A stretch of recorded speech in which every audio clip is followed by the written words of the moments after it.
In a room decorated with paper stars, a child wrote down a wish that couldn't be gift-wrapped.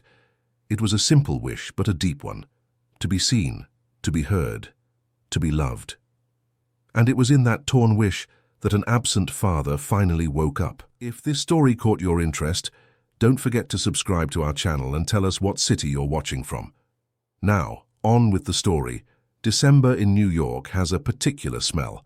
Not the smell of snow, obviously, or a crackling fireplace like in the movies.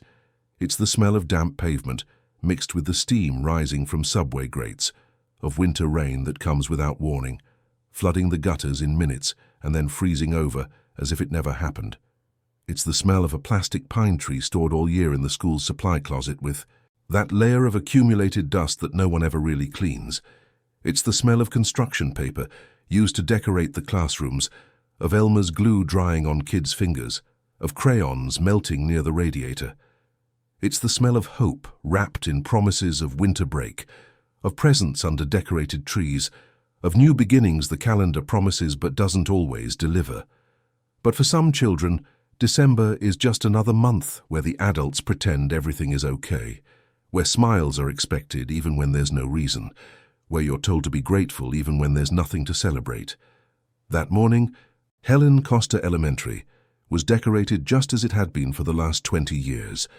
Chains of colored paper crisscrossed the ceilings, crooked and honest drawings of Christmas trees covered the walls, and gold stars stuck to the windows with Scotch tape reflected the sunlight that insisted on shining despite the heavy clouds. It was the special day, the one the school administration marked on the calendar with a red pen and an exclamation point. The day for writing letters to Santa Claus. A tradition, a ritual, a children's play. In the second-grade classroom, 23 children sat in chairs too, small for the size of the anxiety they carried. Some laughed loudly, nervously. Others whispered secrets about what they were going to ask for. There were those who had their lists memorized since October, and those who still didn't know if they could dream big or if it was better to ask for something small, achievable, something that wouldn't disappoint them when it didn't arrive. Laura Miller was 5 years old. With brown hair in 2 messy braids, she had tried to fix herself that morning because the nanny was late and her father had already left for an important meeting before the sun was fully up. Laura was small even for her age, too thin according to the pediatrician who always made that worried face during checkups, with large dark eyes that seemed to hold more questions than answers, more hurt than a child should carry. She wasn't the most talkative student in the class, nor was she the quietest. She was one of those children who observe everything, who pay attention to the details adults think no one notices, who store harsh words in their memory like wounds that never quite healed. She was the type who noticed when her father's attention drifted even when he was physically present, who saw the nanny's tired sigh before answering a question, who felt when she was in the way just by existing. That morning, when Ms. Evans handed out the sheets of paper with borders decorated with bells and reindeer, Laura took hers with both hands, as if receiving something sacred. Ms. Evans was a woman in her early 40s, with vibrant red-dyed hair, long nails polished in gold, always wearing a large necklace and a voice that never seemed to find the right tone between authority and impatience. She wasn't inherently mean, some mothers said in the parent group chats. She was just tired, overwhelmed, disenchanted with her profession, as if that justified anything. The whole school knew behind the scenes that Ms. Evans was on a dangerous path. Parent complaints were hushed up by the principal, Ms. Thompson, who preferred to avoid conflict and maintain appearances. After all, it was the end of the year. There was the makeup for the cancelled fall festival. There was enrollment for the next year. There was the school's image to protect. And Ms. Evans, despite everything, had a valuable ace up her sleeve. She was the second cousin of a member of the school board, a connection that in this city still counts for more than competence. The children began to write, some with large crooked letters, others copying what the kid next to them was doing, others making it up on the spot. A bicycle, a talking doll, a video game console, roller skates, chocolates, new clothes, a dog, a cat, a swimming pool, material, concrete requests, things that could be gift-wrapped. Laura picked up her pencil, took a deep breath like she did when she needed courage, and began to write, slowly, neatly, letter by letter, as if each word weighed a ton of feeling. She didn't ask for a toy. She didn't ask for clothes. She didn't ask for a bike. Laura asked for something you can't buy in a store, that doesn't have a barcode, that doesn't fit in a gift box. She wrote with visible effort in the pressure of the pencil on the paper. Dear Santa, I want my dad to be a real dad again. I want him to have dinner with me, to come home before I fall asleep, to hug me without looking at his phone, to ask me how my day was. I know he works a lot, but I wish he would see me too. Beside it, she drew two stick figures holding hands, one big and one small, a father and a daughter. When Miss Evans asked each child to read their letter out loud, the room became a mix of laughter, applause, and some fake crying. Most of the kids read quickly, embarrassed, while their classmates made comments. It was all light-hearted until it was Laura's turn. The little girl stood up slowly, holding the paper with both hands. She started to read, but her voice came out so soft that Miss Evans told her to speak up. Laura tried, but something in her throat seemed to be trapping the words. That's when Miss Evans lost her patience. She snatched the letter from Laura's hand and began to read it aloud, in a tone that already carried venom disguised as pedagogy. When she got to the part about the father, Miss Evans's face changed. First came the smirk, that dangerous smile of someone who has found a weakness and is about to exploit it. Then came the interruption. She stopped reading, looked up at Laura, and asked in front of the whole class, "Is this a real letter or some primetime TV drama?" The children laughed, not because they found it funny, but because it was what was expected of them. They laughed out of imitation, out of fear of being next, out of not knowing they were allowed not to laugh. Laura turned bright red, her hands started to tremble, and her eyes filled with tears she tried to hold back by blinking rapidly. She tried to explain, her voice failing. "It's my dream, ma'am. It's what I want most."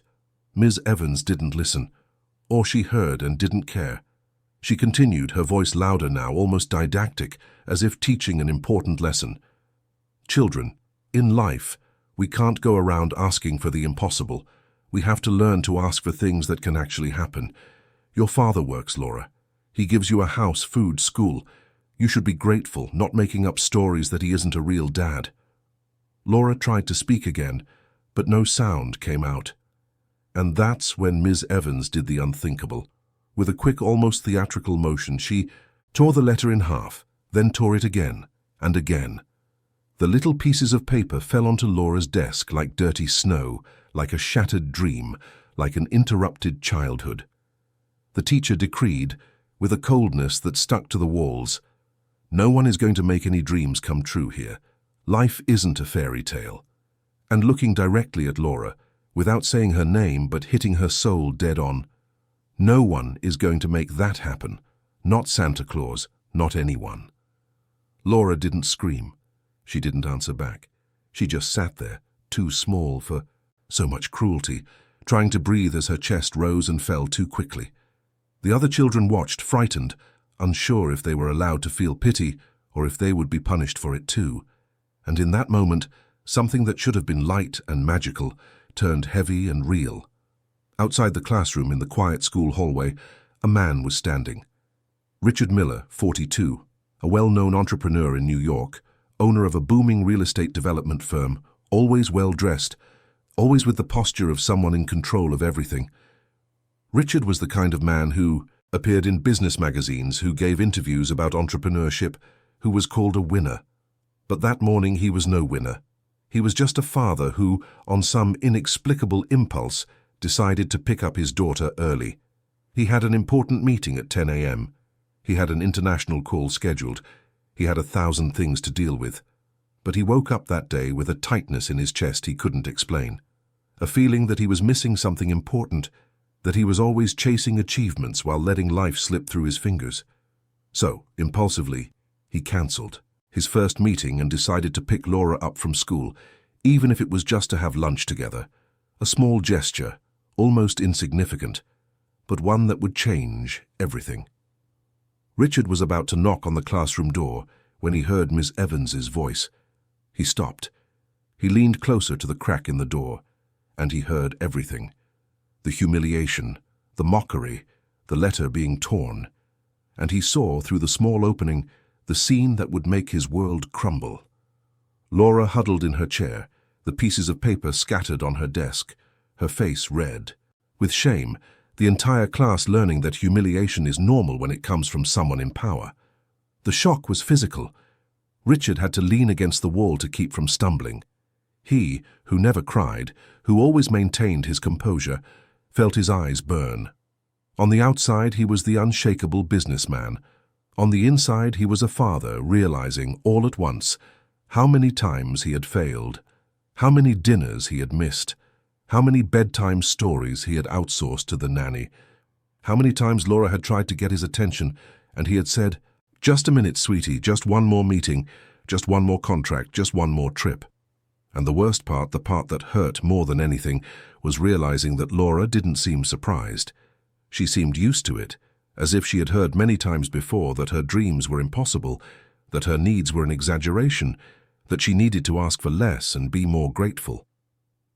Richard didn't think. He just pushed the door open and walked into the room. The silence was immediate. 23 pairs of children's eyes turned to him, scared and curious. Miss Evans, in an automatic reflex of someone who knows how to put on a mask, completely changed her posture. A forced smile appeared. Her voice became sweet, almost syrupy. "Mr. Miller, what a pleasant surprise. I was just teaching the children some important values. You know how it is. These days they need to learn that not everything goes our way." Richard didn't answer. He crossed the room with firm steps, stopped in front of Laura's desk, knelt down to her level, and asked in the softest voice he could manage, "Are you okay, sweetie?" Laura tried to be strong, tried to smile, tried to say yes, but her lips were trembling and her eyes were too full. Richard, with his large, careful hands, began to gather the torn pieces of the letter, one by one, slowly, as if each piece were a part of his daughter's heart that he needed to put back together. Miss Evans tried to intervene. "Mr. Miller, with all due respect, I think you're making a mountain out of a molehill. Laura is a spoiled little girl. She needs to learn that life has limits. I was just teaching her about reality." Richard slowly raised his eyes, still kneeling, holding the scraps of paper, and when he spoke, his voice was low, but carried a weight that made the entire room freeze. "You tore up my daughter's letter, in front of the whole class, and you told her no one would make her dream come true. What kind of reality are you teaching here?" Miss Evans opened her mouth to respond, but Richard was already on his feet, grabbing Laura's backpack, holding out his hand to her. "Come on, honey. Get your things. We're leaving." Laura looked at her father, then at the teacher, then at her classmates. There was fear in her eyes, fear of causing trouble, fear of being punished later. But there was also something new, something she hadn't felt in a long time. The feeling that someone was on her side. They left the classroom hand in hand, under the astonished gaze of the children who would be talking about it for the rest of the day, the rest of the week, maybe the rest of the year. Under the furious face of Miss Evans, who was already calculating how to defend herself, how to spin the narrative, how to turn this father into the villain and herself into the victim. In the hallway, Richard walked quickly, with Laura almost running to keep up with his strides, as if fleeing from something bigger than that classroom.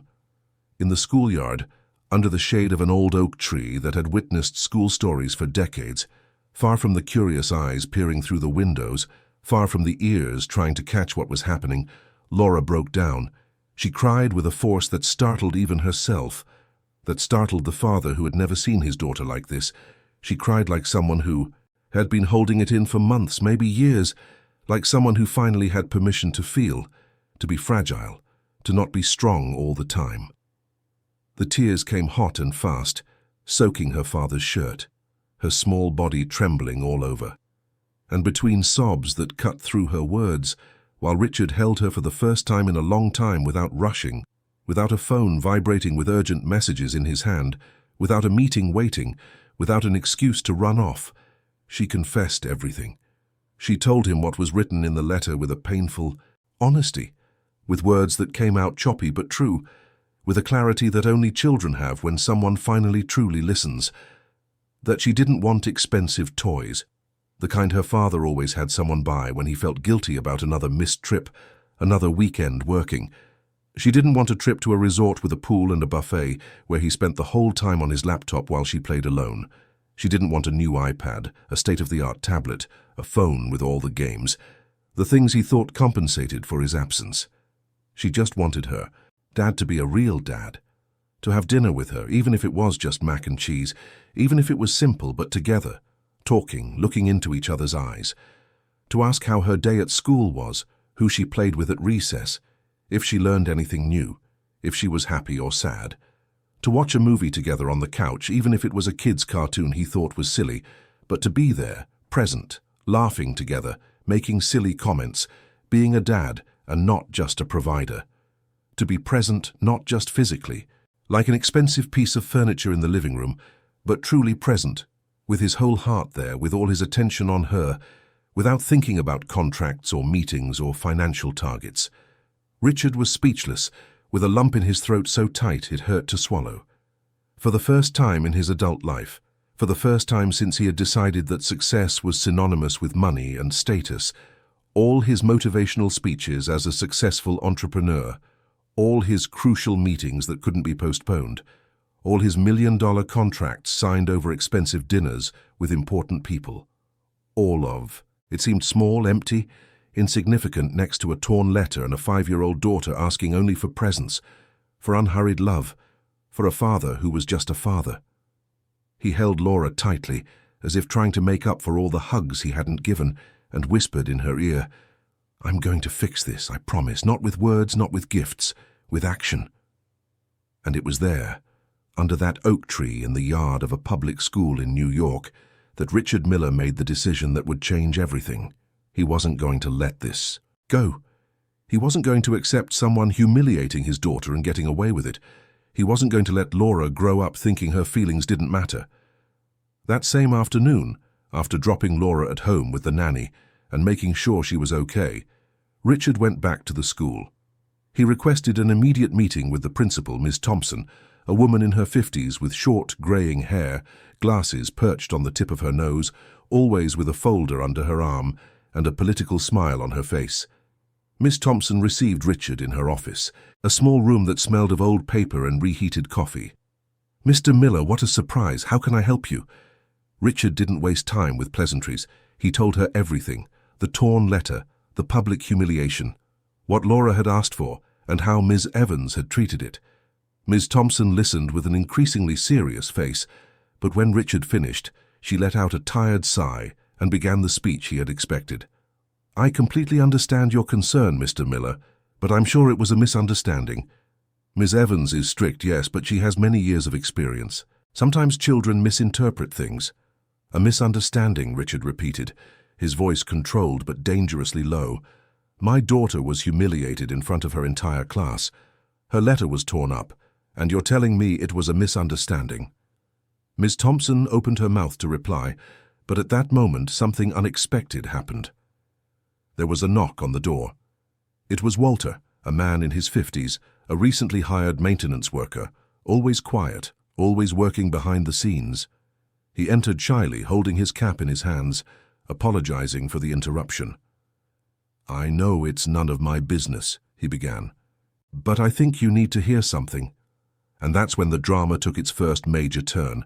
Walter had a habit. He recorded audio on his phone to document conversations at work, because he had been unfairly accused of things he hadn't done in previous jobs. That morning he was in the hallway near the classroom, his phone recording in his pocket, when it all happened. And he had recorded everything, the letter being read, the mockery, the tearing, the cruel phrase, the nervous laughter of the children. Walter placed his phone on the principal's desk and pressed play. Ms. Evans's voice filled the room, clear and undeniable. Richard closed his eyes, hearing that cruelty disguised as pedagogy all over again. Miss Thompson turned pale, and when the audio finished, the silence in the office was so heavy it felt solid. Richard looked at Miss Thompson and said with a calmness that was more frightening than any shout, "Now tell me again that it was a misunderstanding." Miss Thompson swallowed hard. She tried to buy time. She said she would talk to Miss Evans, that she would investigate the facts, that she would take action. But Richard was no longer willing to accept vague promises. He looked at Walter and asked, "Can I have a copy of that audio?" Walter nodded yes. And at that moment, with the audio on his phone and the determination of a father who had woken up late but had finally woken up, Richard left the office determined to see it through to the end. He didn't yet know the extent of the web he was about to untangle, nor how many other children were waiting for someone with the courage to challenge the system. But he knew one thing: he wouldn't stop until his daughter felt that her dreams, even the impossible ones, were worth having. Meanwhile, in the classroom, Laura looked out the window, her eyes still swollen, wondering if anything would really change, or if tomorrow everything would go back to the way it had always been. Night fell over New York, with that characteristic noise of a big city that never completely sleeps. Cars honking, sirens in the distance, the constant murmur of millions of lives happening at once. But inside Richard Miller's apartment, on the 15th floor of a stylish high-rise on the Upper West Side, the silence was almost solid. Laura had eaten dinner, taken a bath, and was lying in bed, hugging the teddy bear she had gotten for her last birthday, staring at the ceiling as if looking for answers in the paint. Richard was sitting in the living room, phone in hand, listening to the audio Walter had given him for the third time. With each listen, the anger grew, but so did something deeper and more painful. Guilt. How had he not noticed before? How many times had Laura tried to tell him something about school, and he had only half listened, distracted by emails or spreadsheets? How many signs had he ignored because he was too busy building an empire while losing his own daughter? He took a deep breath and opened the parents' group chat.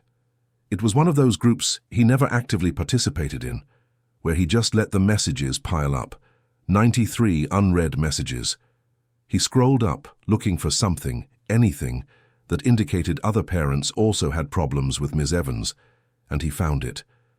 They weren't direct complaints, but you could read between the lines. Subtle comments about excessive rigidity, about children coming home crying, about questionable disciplinary methods. A mosaic of discomfort that no one had had the courage to turn into a formal complaint. Richard started typing a message, deleted it, typed again. It wasn't easy for a man accustomed to solving everything with authority to publicly admit his daughter had been humiliated, but he was beginning to understand that some battles aren't won with power or money. Some battles are won with honesty and the courage to be vulnerable. He wrote, "Good evening, everyone. This is Richard, Laura's father. I need to share something that happened at school today, and I'd like to know if anyone has experienced a similar situation with Ms. Evans." And then he told them everything, without holding back, without softening the blow, with the coldness of someone reporting facts, but with the pain of someone feeling every word. The response was almost immediate. First came a private message from Carla, Michael's mother, then another from Jessica, Sophia's mother, then 2 more, then 3. In less than an hour, 7 families had contacted Richard, reporting similar experiences. Children being called stupid in class, drawings crumpled up in front of everyone because they were crooked, humiliating punishments like standing facing the wall for the entire class, cruel nicknames the teacher invented and that other children repeated at recess. Carla wrote, "My son came home crying 3 times this semester. I spoke with the principal, but she said Ms. Evans is strict because she wants to prepare the kids for life, as if humiliation prepares anyone for anything." Jessica added, wiping away the tears that kept falling. Sophia got a 100 on her test. She studied so hard, she was so happy when she saw the grade. And because she celebrated too loudly, clapped her hands with joy, the teacher tore up her test and made her do it again at home, as punishment for not knowing how to celebrate the right way. My daughter is 6 years old. 6. And she's already learned that showing happiness can be punished, that succeeding and being happy about it can be wrong. Now she gets a good grade and stays quiet, looking around, afraid to celebrate the wrong way. What kind of lesson is that? What kind of adults are we creating when we teach them that joy needs to be contained? Raphael, Peter's father, a big man who worked in construction and rarely said much, cleared his throat and said with difficulty, "My son started stuttering after the teacher imitated him reading aloud. He was reading slowly because he's still learning, and she started mimicking his voice, dragging out the words, and the other kids laughed. Now he's afraid to read, afraid to talk. I take him to a speech therapist twice a week, and the doctor said it's not a physical problem. It's trauma, it's fear. A 6-year-old with classroom trauma. And I didn't know what to do because I'm a construction worker. I don't have a lot of education. I thought I didn't have the right to question a certified teacher." Susan, Isabella's mother, who had been quiet until then, spoke softly, but with a firmness that surprised everyone. "I work in an office in the morning and at a diner in the afternoon. I don't have time to go to the school in the middle of the day. I don't have money for a private psychologist. When my daughter started wetting the bed again, I thought it was a phase that it would pass. When she started crying every morning before school, I thought it was a tantrum, that I needed to be firmer. It was only when she wrote on a piece of paper hidden away that she didn't want to live anymore because she was too dumb to learn, that I understood it wasn't drama. She's 5 years old. 5. And she already wrote that she doesn't want to live. The teacher would tell her in front of everyone that she was slow, that she was holding up the class, that if she couldn't keep up, she should just repeat the grade with younger kids. I feel like the worst mother in the world for not realizing sooner, for leaving my daughter alone in this. Richard read each account with his heart growing heavier. This wasn't an isolated case, it was a pattern, a system. And the most frightening part, everyone knew, but no one had been able to do anything because the principal preferred to ignore it, because the teacher had political protection, because it was easier to convince yourself that the children were exaggerating than to face the uncomfortable truth. He replied privately to each mother, to each father who had spoken up. "We need to meet tomorrow if possible. We need to document everything and go to the administration together. Alone we're ignored. Together we make noise." The next day, Richard woke up early and made breakfast for Laura for the first time in months. Pancakes. Nothing fancy, from a recipe he quickly found on Google, a little burnt around the edges but made with attention, with presence. Laura came downstairs in her pajamas, her eyes still swollen from the previous day's crying, and stopped in surprise when she saw her father in the kitchen. "Don't you have a meeting this morning, Daddy?" she asked, with that small voice of someone afraid to get used to something. "Good." "Cancelled it," Richard replied, placing the plate in front of her. "Today I'm staying with you, and tomorrow too, and whenever you need me." Laura looked at the burnt pancakes as if they were the most beautiful thing in the world. And maybe they were, because it wasn't about perfection, it was about effort, it was about being there. They ate together, talking about small, important, everyday things. Laura mentioned she had a new friend at school, Beatrice, who was the daughter of the new school psychologist who had recently started. Richard made a mental note of the name. After breakfast, he didn't rush off to the office. He stayed, helped Laura pick out her clothes, comb her hair, and make braids that were better than the day before, but still imperfect, human. At 9 a.m., 7 families were gathered in a coffee shop near the school, one of those small cozy places that smelled of fresh coffee and pastries. Richard, Carla, Jessica, and 4 other parents who rarely saw each other outside of mandatory school events. There were Raphael and Julia, Peter's parents, a 6-year-old boy who had developed a stutter after being publicly reprimanded several times. There were Marcelo and Anna, parents of Camilla, who had stopped raising her hand in class for fear of giving the wrong answer and being ridiculed. And there was Susan, Isabella's single mother, a woman who worked 2 jobs and had always felt powerless against the school because she had neither the time nor the money to fight institutions. They all wore the same tired expression, a weariness that came from months, maybe years, of swallowing discomfort, of trying to convince themselves that the children were exaggerating, that it was normal, that things were worse in the old days and everyone survived. But there was also something new in their eyes, determination. The determination of those who had decided enough was enough, who realized that silence protects no one, that complicity by omission is still complicity. Carla was the first to speak. and when she began, her voice trembled. "I feel guilty every single day, because I knew something was wrong. Michael would wake up in the middle of the night crying, saying he didn't want to go to school. He had nightmares about the teacher yelling at him, and instead of doing something, I would lecture him, telling him he's needed to be stronger, that life was like that everyone has a mean teacher at school, as if that's normal, as if a little kid should have to learn to be strong against an abusive adult." "We need concrete proof," Richard said. "Testimonies are important, but we need more documentation, witnesses, something the administration can't sweep under the rug." That's when Carla remembered something. "You know there are cameras in the classrooms, right? For security. The school installed them last year after that incident with the car break-ins in the parking lot. The cameras were for internal use, but the administration had access. The problem was that Principal Thompson would never use them against her protected teacher, unless she was forced to. I need a lawyer, Richard thought aloud. Someone who understands education law, who knows how to apply pressure legally. Jessica raised her hand timidly. My brother-in-law is a lawyer. He handles workplace harassment cases. I don't know if he takes school cases, but I can ask. Richard nodded. Every piece was falling into place. It wasn't just about Laura anymore.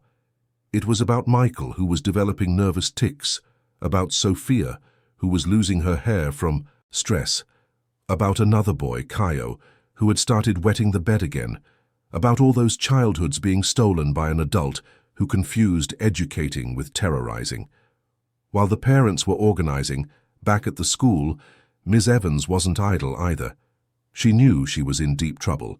She knew Richard Miller by name, knew he was an influential man with resources. She had to act fast to control the narrative. She went to Principal Thompson first thing in the morning and began her performance. That man is trying to defame me because his daughter is spoiled and doesn't accept boundaries. He recorded an edited audio clip, took it out of context.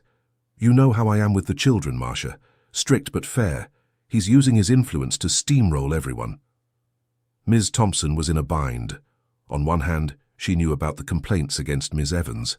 On the other, Ms. Evans was the cousin of Frank, who was on the school board and held a lot of power in administrative decisions. Firing or suspending Ms. Evans meant creating an internal political problem that could cost Ms. Thompson her own job. She tried a middle ground solution. I'll talk to Mr. Miller. I'll propose mediation. Maybe we can resolve this without a scandal. Ms. Evans didn't like it, but she had to accept.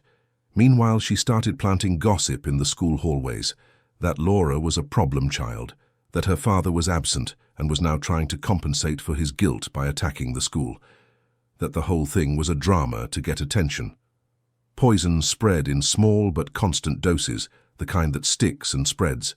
But someone was observing everything with clinical attention. Dr. Beatrice Hayes, the new school psychologist. She was 32 with observant eyes and a calm but firm demeanor, the kind of person who sees beyond the obvious. She had been hired 3 months ago to help the school better handle cases of learning difficulties and children's emotional issues, and since her arrival, she had been noticing disturbing patterns. Dr. Hayes had a small office on the second floor where she saw children individually. Laura had never been there officially, but that week, after the letter incident, the principal suggested it would be good for Laura to talk to the psychologist, a way of passing the buck, of showing the school was doing something, without actually doing anything. Laura entered Dr. Hayes' office mid-morning, her heavy backpack on her shoulders and her eyes still wary.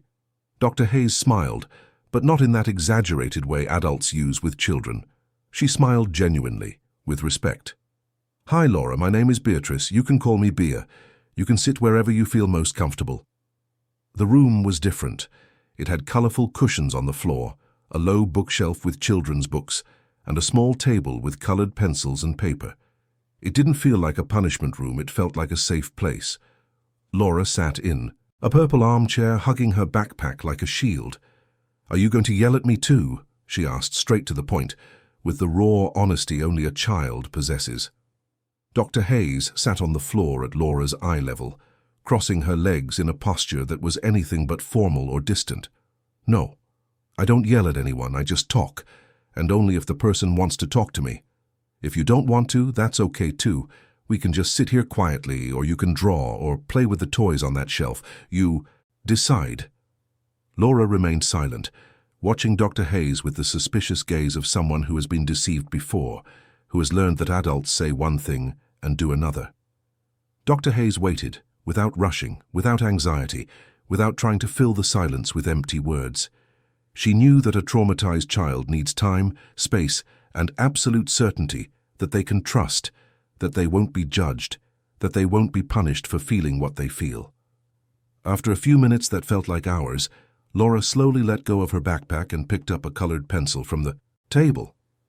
She began to draw small, hesitant strokes without looking at Dr. Hayes, and as she drew, she began to talk, slowly, with long pauses, but she talked. About the letter to Santa that wasn't about a toy, about the father she loved but who was never home, who when he was there had his phone in his hand, who seemed to live in a different world from hers, about the teacher who tore up her dream in front of everyone and said no one would make it come true, about the shame, the laughter of her classmates, the feeling of being wrong just for wanting what she wanted. Dr. Hayes listened to everything without interrupting, without making that pitying face adults make with children, without trying to fix it with pretty but empty words like, "everything will be okay," or "your teacher was just stressed." She just listened, truly listened, with her heart and not just her ears. And when Laura finished, she stayed quiet for another full minute before speaking, choosing each word carefully. "Laura, look at me for a second." Laura raised her eyes, still wary. Dr. Hayes continued, her voice firm but gentle. "Your dream is valid, completely valid. Asking for your father's presence is not asking for too much. Asking for love is not asking for too much. Asking for attention is not asking for too much. You are not wrong. You were never wrong. The person who told you that you were, that your dream was impossible, that you couldn't want that person was wrong. Totally wrong. And what she did to you was wrong. Very wrong. Do you understand that?" Laura blinked several times, processing, as if for the first time in her short life she was hearing that her feelings were valid, that she wasn't the problem, that she didn't need to apologize for existing with needs. "But Ms. Evans said I'm spoiled, that I have everything and I'm just making up drama." Dr. Hayes took a deep breath, controlling the anger she felt hearing that. "Having a house and food doesn't mean you can't need other things. Children need food, yes, but they also need hugs. They need attention. They need someone to ask how their day was. That's not being spoiled. That's being a child. It's being human. Everyone needs that, Laura, everyone. And when an adult tells you you're spoiled for needing love, that adult is the one who's confused about what it means to care for someone." Laura looked at Dr. Hayes as if she had heard the most revolutionary thing in the world, because maybe it was, the validation that her feelings mattered, that she wasn't wrong for wanting what she wanted. After that conversation, Dr. Hayes made a professional decision. She went to the principal's office and asked to review the case files of the children in Ms. Evans's class.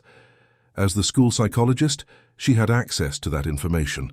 What she found was alarming. In the last 2 years, 12 children from Ms. Evans's classes had been referred for outside psychological counseling for emotional issues, anxiety, childhood depression, nervous tics, fear of going to school, behavioral regressions, rates far above the average for other classes. A pattern statistically impossible to ignore. Dr. Hayes compiled a technical report with data, charts, and evidence, and she took it to Ms. Thompson. "Principal, we need to talk about a systemic problem happening in this school." Ms. Thompson read the report, her face growing paler. This was documented proof, professional evidence. It could no longer be ignored. But still, she tried to stall. "Beatrice, you're new here. You don't know the full context. Ms. Evans has strict methods, yes, but that doesn't mean she's causing emotional problems." Dr. Hayes was not intimidated. "With all due respect, Principal, 12 cases in 2 years is not a coincidence, it's a pattern.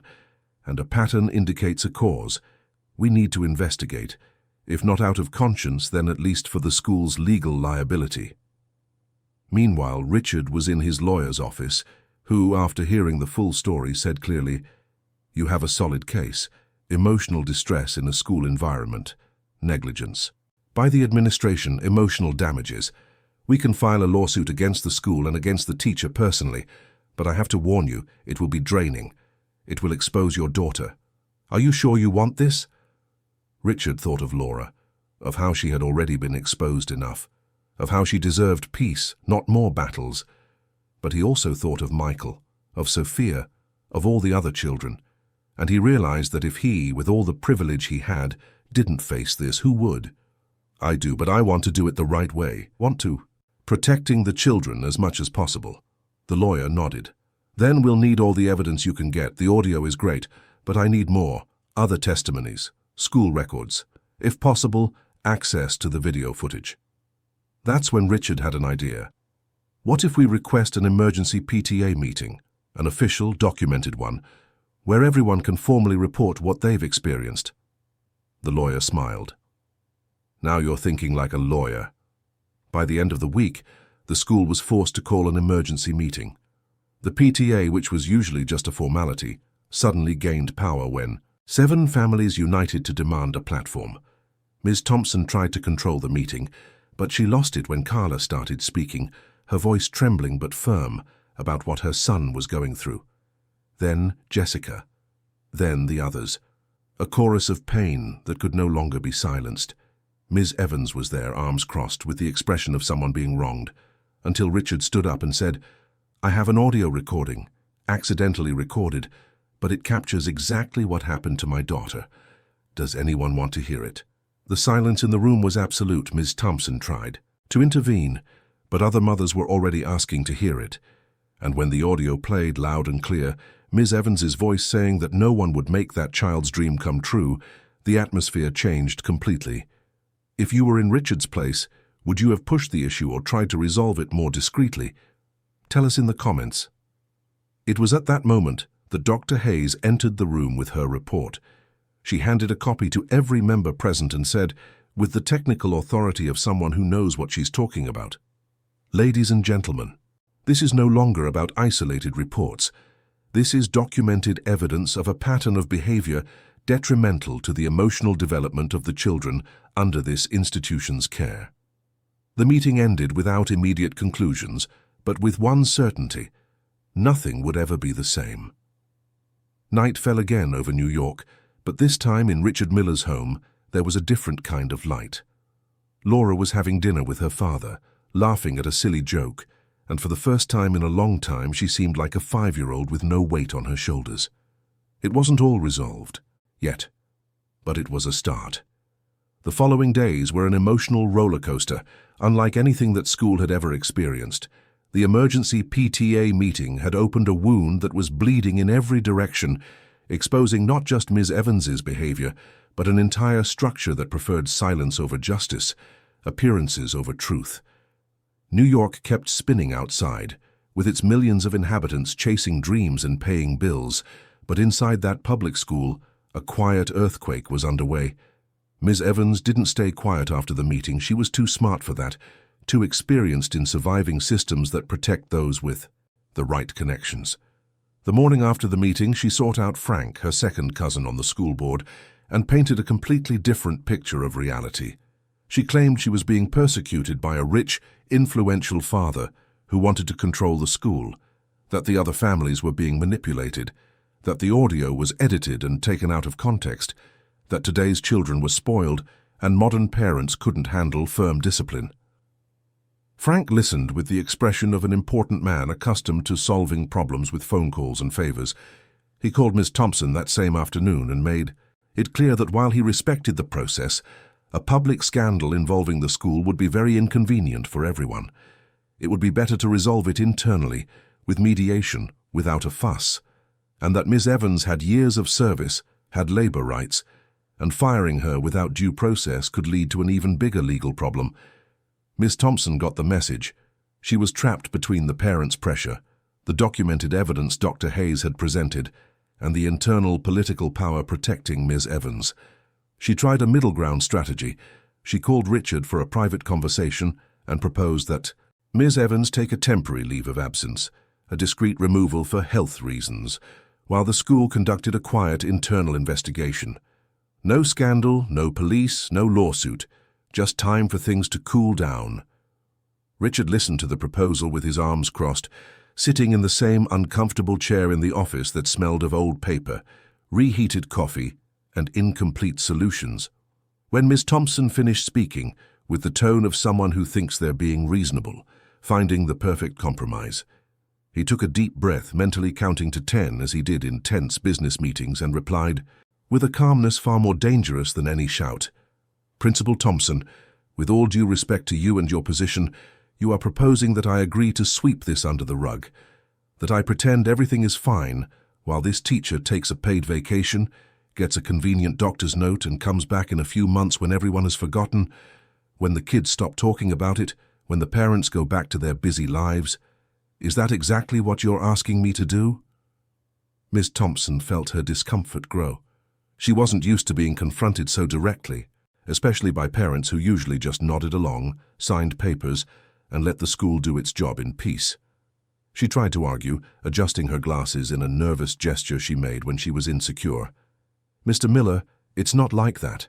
There's an institutional process that must be followed. I can't just fire a tenured teacher without going through the proper legal channels.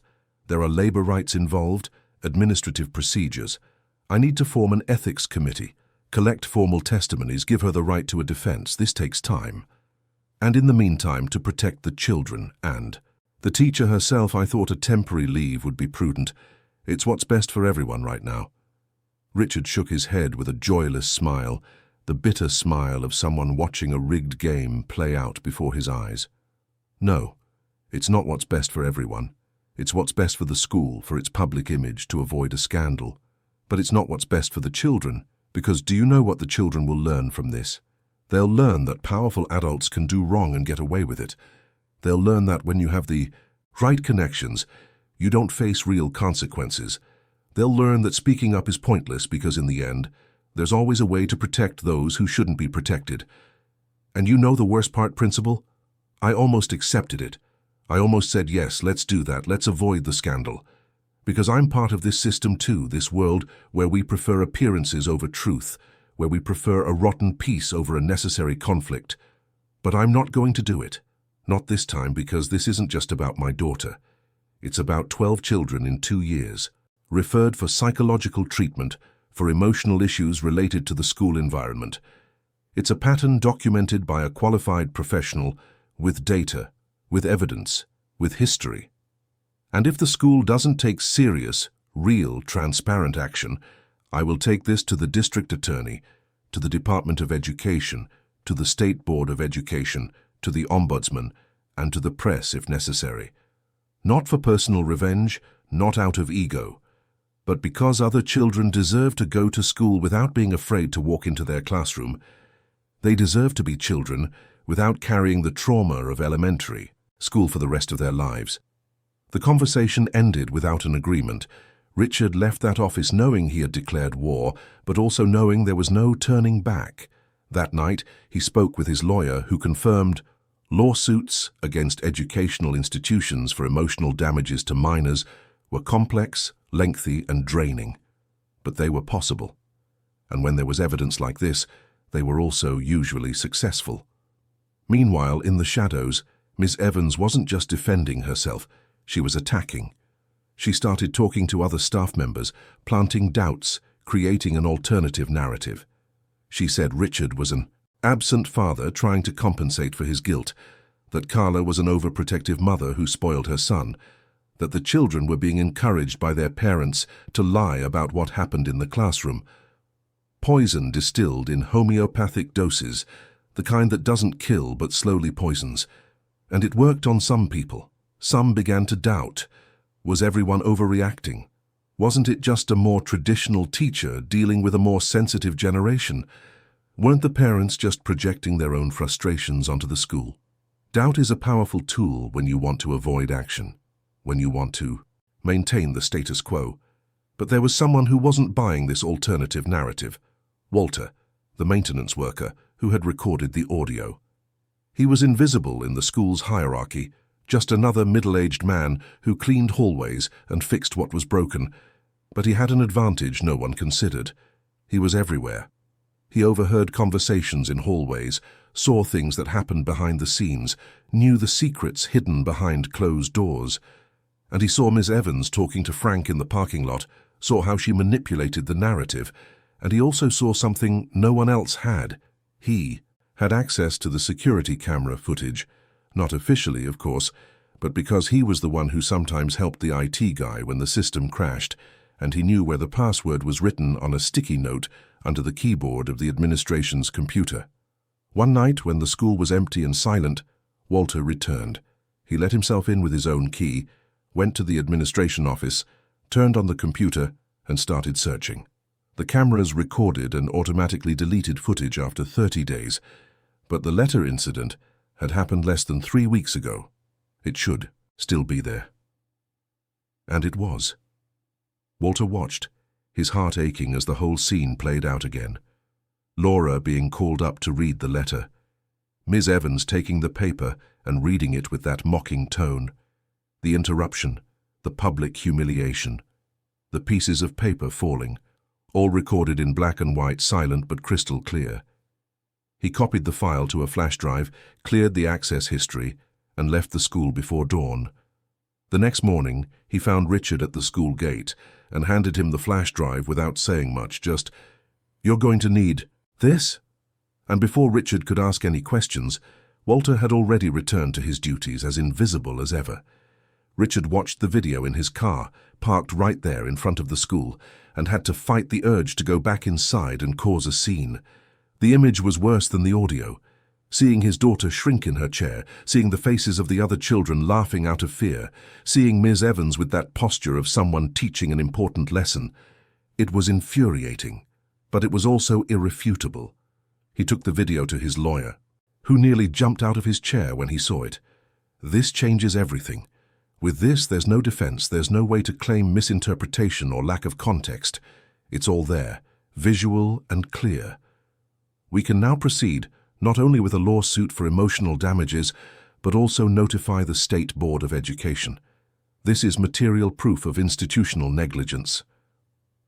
While the legal process began to take shape, another transformation was happening inside the school. Dr. Hayes had unintentionally become a sort of refuge for several children.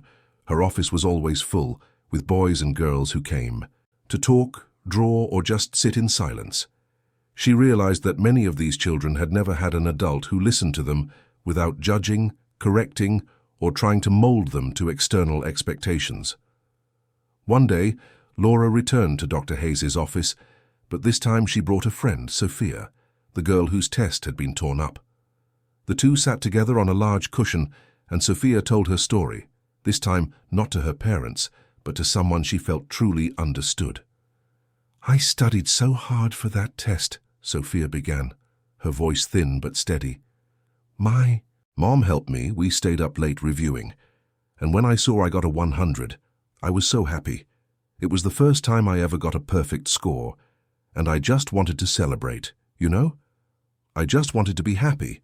But Ms. Evans said I was being a show-off, that I was trying to get more attention than the others, and she tore up my test in front of everyone, and everyone was quiet. Nobody said anything, and I thought it was my fault, that I had done something wrong by being too happy." Dr. Hayes felt a lump in her throat, but she kept her voice steady. "Sophia, you did nothing wrong. Being happy about your achievement is the most right thing in the world, and whoever punished you for it was teaching a terrible and wrong lesson. Celebrating your victories isn't showing off, it's joy, and joy is your right. It always has been, and it always will be." The two girls looked at each other, and in that moment, something connected between them. They were no longer isolated victims, they were survivors sharing stories, realizing they weren't alone, that they weren't the problem. And that realization, that mutual validation, was more powerful than any formal therapeutic intervention. Dr. Hayes had an idea. She asked Ms. Thompson for permission to start a support group for the emotionally affected children. She called it the Talking Circle, a gentle name that wouldn't scare anyone. Ms. Thompson, pressured from all sides and trying to show she was doing something, authorized it. Twice a week, 6 children met in Dr. Hayes's room. Laura, Sophia, Michael, Peter, Isabella, and Camilla.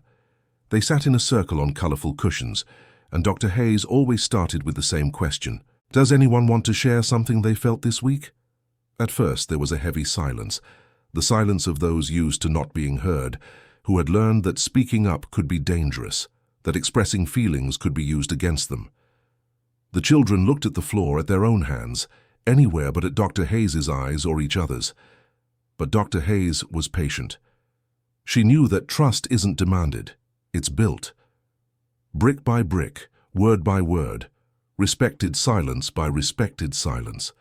After 3 sessions like this, with Dr. Hayes just offering a safe space and homemade cookies she brought from home, slowly, very slowly, the voices began to emerge. Michael, the boy with the stutter, was the first. He said, his voice trembling but determined to come out whole.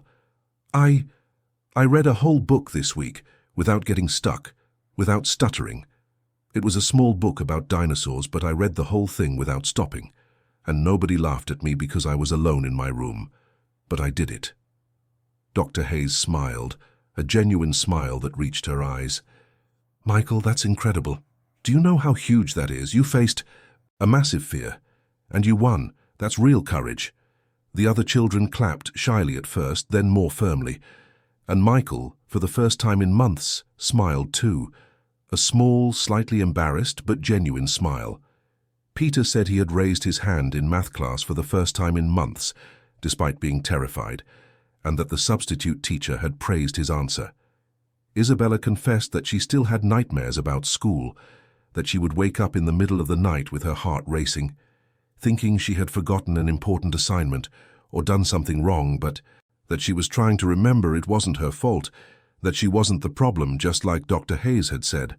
Sophia, with the seriousness of someone carrying too much weight for her age, shared, I got a 90 on my English test this week, and when I saw the grade I was scared to be happy.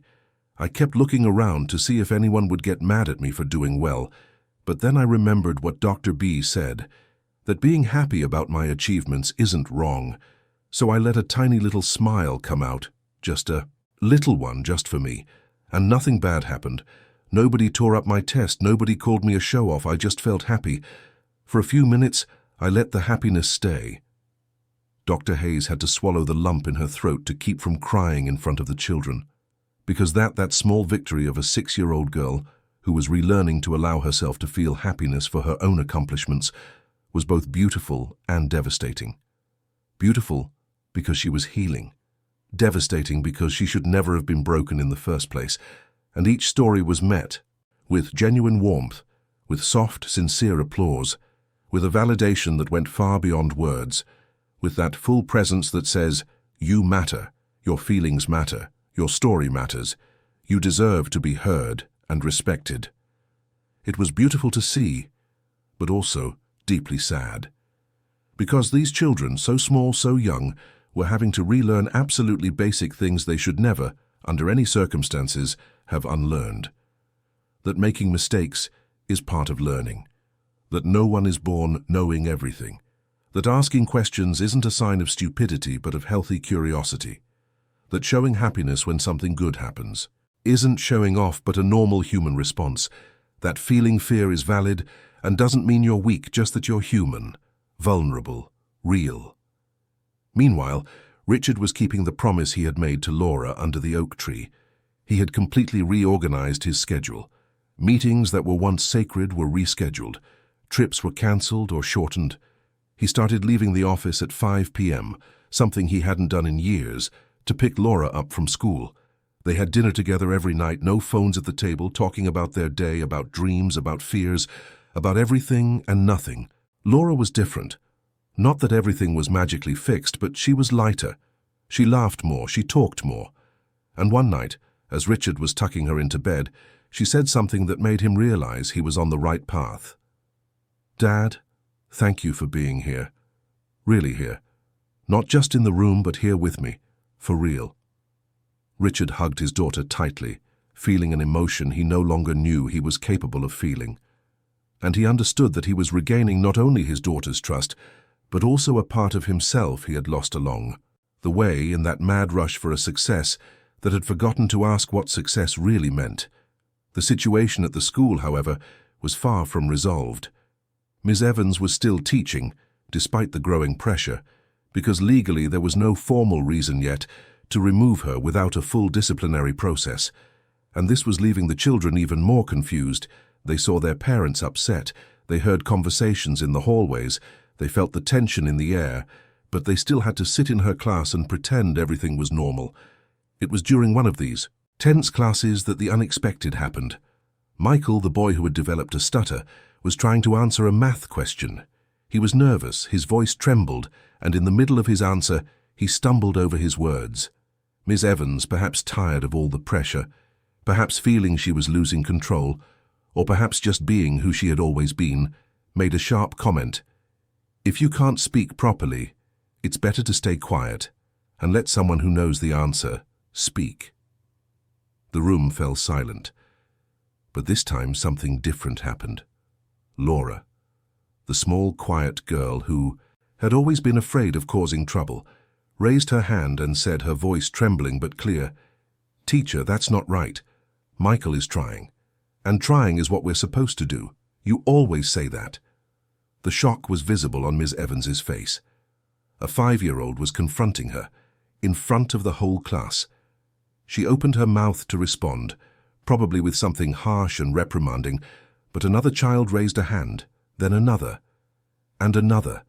Like a wave, the children began to show their support, not with words yet, but with that simple gesture of raising a hand, of showing they were there, that they saw, that they did not agree. Miss Evans turned pale. She had completely lost control of the room, and for the first time in years, she realized she no longer had absolute power, that the children, even small, had a voice, and a collective voice is not easily silenced. She sent everyone to recess early and stayed alone in the classroom, taking deep breaths, trying to process what had just happened. And it was at that moment that Dr. Hayes appeared at the door with her professional calm, but with a look that made it clear she knew exactly what was going on. "Miss Evans, we need to talk."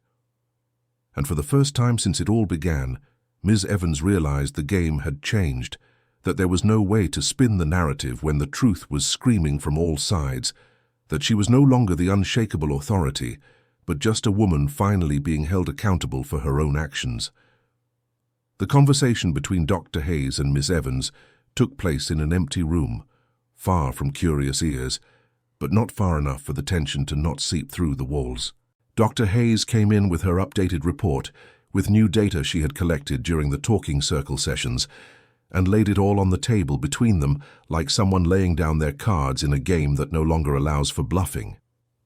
"Ms. Evans," Dr. Hayes began, maintaining that professional yet firm tone she used when she needed to be absolutely clear, "I'm here not to judge you as a person, but to present facts as a professional. In the 3 months I've been at this school, I've worked with 20 children from various classes. Of those 28 are or were your students. Of those 8, all of them show signs of emotional stress specifically related to the classroom environment. Anticipatory anxiety before your classes, fear of participation, behavioral regressions, nightmares. This is not a coincidence, this is a pattern, and a pattern points to a cause." Miss Evans tried to defend herself, using the same arguments she had been repeating, that today's children were too fragile, that parents were too permissive, that she was only trying to prepare them for a real world that wouldn't be kind, that firmness wasn't abuse, that boundaries were necessary. But her voice was different now. It lacked that unshakable certainty. Something was cracking underneath, something that perhaps even she didn't want to admit she knew was wrong. Dr. Hayes listened without interrupting, waiting for Miss Evans to finish, and then responded with a simple but devastating question. "And did it work? Are these children you treated with such firmness more prepared for the world, or are they just more afraid of it?" Miss Evans didn't answer, because the answer was all too clear in the stories of Michael stuttering, of Sophia afraid to feel happiness, of Laura asking Santa for her father to be a father again because she didn't feel worthy of asking him directly. The answer was in the 12 psychological referrals, the exhausted parents, the children waking up from nightmares about school. Dr. Hayes continued, softer now, not with pity but with the painful yet necessary honesty that is sometimes the only path to real change. Ma'am, I don't know what brought you to this point, where educating became controlling, where teaching became dominating, where caring became hurting. I don't know if you were hurt in the past by a teacher who treated you this way, and now you're repeating the pattern without realizing it.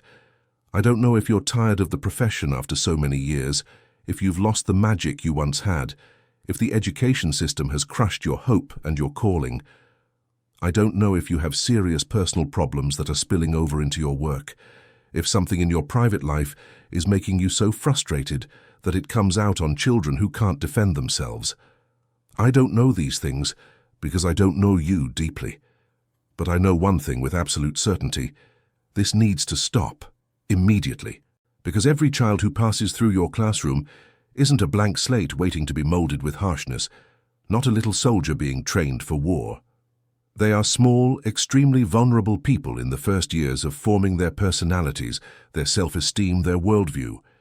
They are children who trust because they've been taught to trust that the adults responsible for them will care for, protect, and teach them with love and respect, not systematically hurt them, day after day, class after class. And when an adult breaks that fundamental trust, when they use the immense power they have over a 5- or 6-year-old to diminish instead of build, to destroy instead of nurture, the emotional damage can last a lifetime. It can determine how that person will relate to authority, to learning, to their own ability to dream for the rest of their existence. For the first time since the storm had begun, since the audio was revealed, since the parents had organized, since the district attorney had been notified, Ms. Evans was truly and completely silent. It wasn't the silence of someone planning a counterattack, preparing a defense or looking for excuses. It wasn't accompanied by explicit anger or defensive indignation. It was a different, deeper, heavier silence. A silence born of existential exhaustion, of someone who had worn a heavy mask for too long and who, under the crushing weight of the unfiltered truth, no longer had the energy to hold it in place. And maybe, just maybe, there was the beginning of something that vaguely resembled a genuine awareness of what she had done, of the damage she had caused, of the small lives she had negatively marked. It wasn't full repentance yet, not an instant redemption like in the movies, but it was a crack in the structure of denial she had built around herself. And cracks, however small, are the first step toward collapse and eventual reconstruction. Meanwhile, the legal proceedings continued. The district attorney's office had been notified. A prosecutor specializing in child and adolescent rights had taken the case, and the school was under formal investigation. The local press had picked up the story, and although Richard had requested they not expose the children, the case gained traction as an example of how educational institutions sometimes fail to protect their students. The pressure became unbearable. Frank, Ms. Evans's cousin on the school board, had to back down. His political protection could no longer hold back the tide, and Ms. Thompson, realizing her own career was at risk for negligence, finally made the decision she should have made months earlier. She permanently removed Ms. Evans, opened a formal administrative process, and called a general meeting with all the parents to explain the measures the school was taking. The meeting was tense but necessary, charged with that electricity in the air that comes when difficult truths must be spoken aloud, when wounds must be exposed to heal. The school's small auditorium was packed, parents standing against the walls because there weren't enough chairs, all with that expression of being caught between hope and suspicion, between wanting to believe things would get better and fearing it was just more institutional theater. Ms. Thompson took the small makeshift stage, the microphone trembling slightly in her hand, and for the first time in her career as principal, she seemed genuinely vulnerable, genuinely human, not just an administrator hiding behind protocols and bureaucratic excuses. She offered a public apology, and it wasn't one of those empty apologies from someone reading a script prepared by the legal department to avoid lawsuits. It was an imperfect, halting apology, where she openly acknowledged that she had failed, that she had prioritized maintaining the school's image over the real well-being of the children, that she had chosen the easy path of ignoring warning signs because facing the truth would mean internal conflict, admitting the system was broken, making difficult decisions that could compromise her own position, that she had allowed internal politics, family ties, and administrative conveniences to be more important than protecting the students under her care, that she had failed in the most basic and fundamental mission of any educator, of any adult responsible for children, to keep them safe, not just physically but emotionally. It wasn't a perfect apology, true, it didn't magically erase what had happened, it didn't reverse the trauma several children had developed, it didn't give back the months or years of silent suffering. But it was a real start to something different. It was a public and official acknowledgement of institutional failure. It was an adult in a position of authority admitting she had made a grave mistake. And that, in that context, in that school, in that system, meant something important. Richard was at the meeting sitting next to Laura, whom he had brought because he thought it was important for her to see that adults make mistakes too. But they can take responsibility and try to fix them. Laura held her father's hand tightly, glancing at him every so often, as if to check that he was really there, really present, really on her side. At the end of the meeting, Ms. Thompson announced changes: the implementation of a stricter protocol for parent and student complaints, closer supervision of classrooms, mandatory training on child mental health for all teachers, and the hiring of another school psychologist to assist Dr. Hayes. It wasn't perfect, it didn't solve everything, but it was a move in the right direction. After the meeting, several mothers approached Richard to thank him. Carla said with tears in her eyes, "Thank you for not giving up. Thank you for using the privilege you have to make noise. Many of us wanted to, but we didn't have the courage, the resources, the voice to be heard. You paved the way, and now we can walk it together." Richard, for the first time, fully understood what Laura had asked for in her letter. It wasn't just about him being physically present.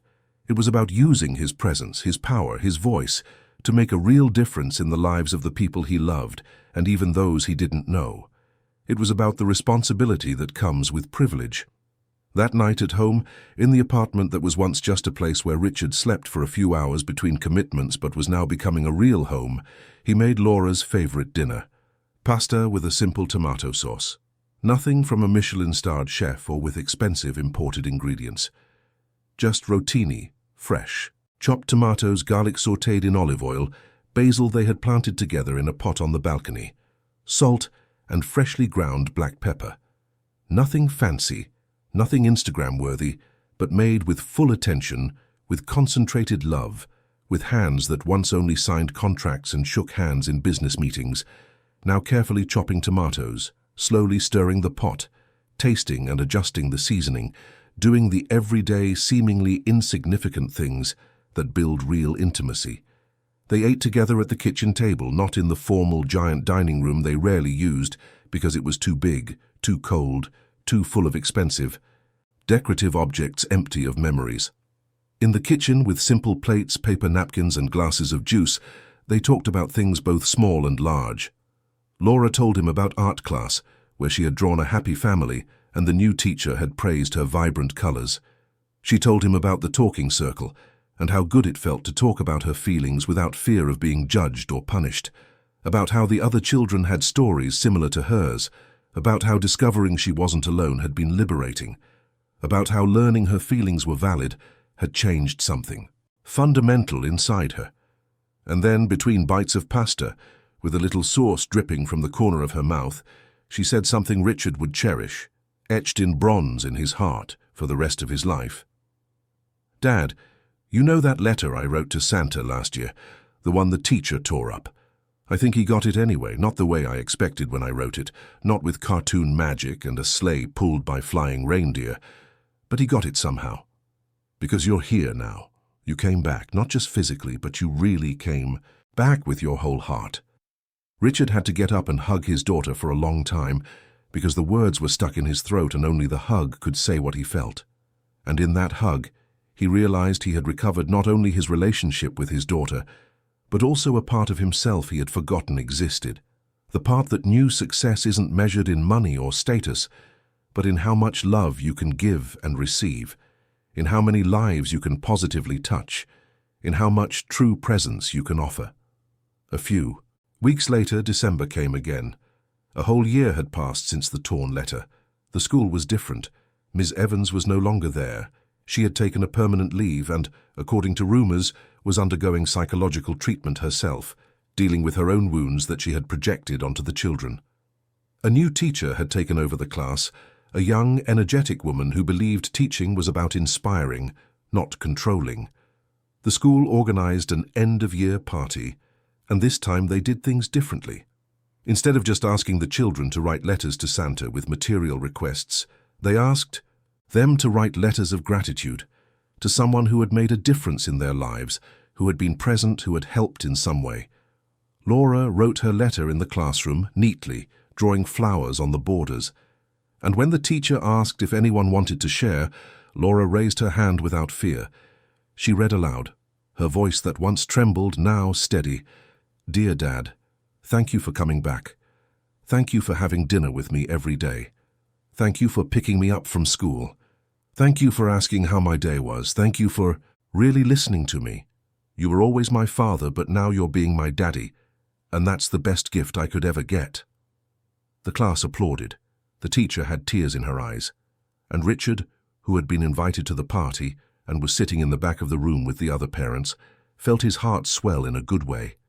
The way it does when you realize you've managed to do something right, to fix something that was broken.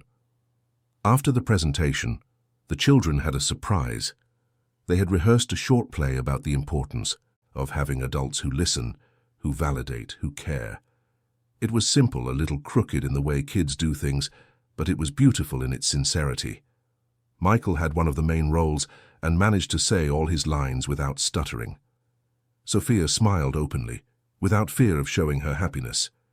Isabella was participating, not hiding in a corner. All the children from the talking circle were there, alive, participating, being kids the way they always should have been.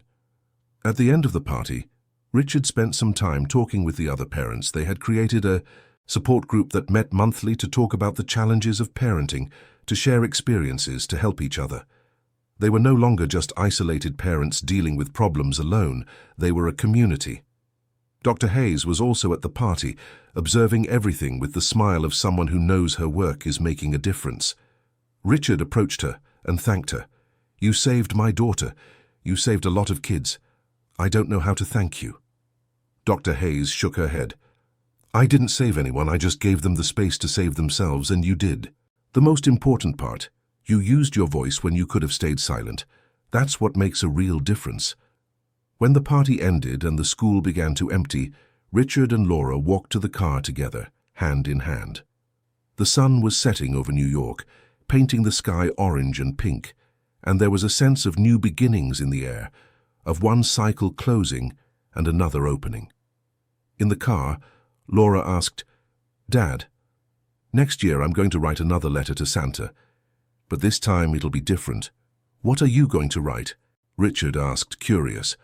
Laura thought for a moment and then said, "I'm going to ask for other kids to have present dads too, for other schools to have nice teachers, for no one to have their dreams torn up ever again. Do you think Santa can do that?" Richard smiled, a smile that came from a deep and true place. "I don't think Santa can do everything by himself, but I think when people come together, when they use their voices, when they decide they can do better, then things change and we can be part of that change. You were already part of that change, Laura. You and your courage to write that letter, to ask for what you needed." They drove home as the city lit up, and that night they had dinner together again, talked about their day, laughed at silly jokes, and made plans for the holidays, simple things, small things, the things that make a life worthwhile. Laura slept peacefully that night, without nightmares, without fear, hugging her teddy bear with a smile on her lips.